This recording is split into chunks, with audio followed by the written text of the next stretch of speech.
ពេលដែលខ្ញុំចប់ហប់មានគេសួរខ្ញុំច្រើនណែរហូតដល់ឥឡូវហ្នឹងគេសួរថាតើខ្ញុំដែលមានអារម្មណ៍ថាខ្ញុំអត់អាចរកការងារធ្វើបានវិញអត់នៅពេលដែលខ្ញុំចង់ដាក់ពាក្យទៅកន្លែងថ្មីអីចឹងណាចម្លើយគឺខ្ញុំ very confident ខ្ញុំជឿជាក់លើខ្លួនឯងថាខ្ញុំនឹងអាចរកការងារធ្វើបានគ្រាន់ថា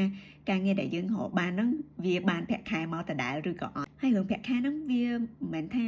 ឲ្យតែអ្នកចប់ហប់ឬក៏អ្នកដែលគាត់មាន career gap ដឹងតែបានប្រាក់ខែដដែលឬក៏ប្រាក់ខែតិចជាងហ្នឹងអត់ទេខ្ញុំធ្លាប់បានប្រាក់ខែគុណនឹង2នៅពេលដែលខ្ញុំមាន career gap ហើយខ្ញុំjob hop with different roles different industry ប៉ុន្តែមានកន្លែងមួយនោះនៅពេលដែលខ្ញុំដាក់ពាក្យទៅគឺគាត់ pay salary ខ្ញុំ double ហ្មងអញ្ចឹងវាមិនមែនមានន័យថាឲ្យតែអ្នក job hop អ្នកមាន career gap គឺដឹងតែពេលដែលដាក់ទៅកន្លែងថ្មីគឺដឹងតែប្រាក់ខែតិចដឹងតែបានប្រាក់ខែដដែលឬក៏ដឹងតែបានប្រាក់ខែច្រើនហើយវាមិនមែនអញ្ចឹងគ្រប់ករណីអញ្ចឹងពេលដែលយើងខ្លាចទៅជា job hopper ហើយយើងដាក់ពាក្យទៅកន្លែងថ្មីយើងនិយាយចរចាគេរឿងប្រាក់ខែរឿងអីហ្នឹង everything គឺ very personal ចា៎និយាយថាវាអាស្រ័យទៅលើយើងខ្លួនឯងទេ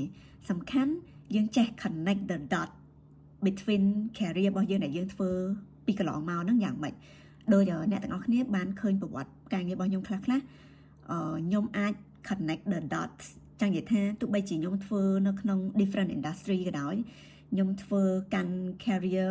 ជា marketing ក៏ដោយជា operations ក៏ដោយខ្ញុំបាន start up ខ្លួនឯងក៏ដោយខ្ញុំចេះ connect the dot ដែលខ្ញុំអាច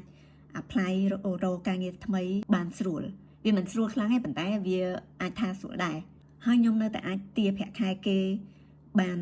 ប្រហាក់ប្រហែលទៅនឹងប្រាក់ខែខ្ញុំចាស់ឬក៏អាចបានលើសហ្នឹងអញ្ចឹង you need to know how to connect the dots between your past jobs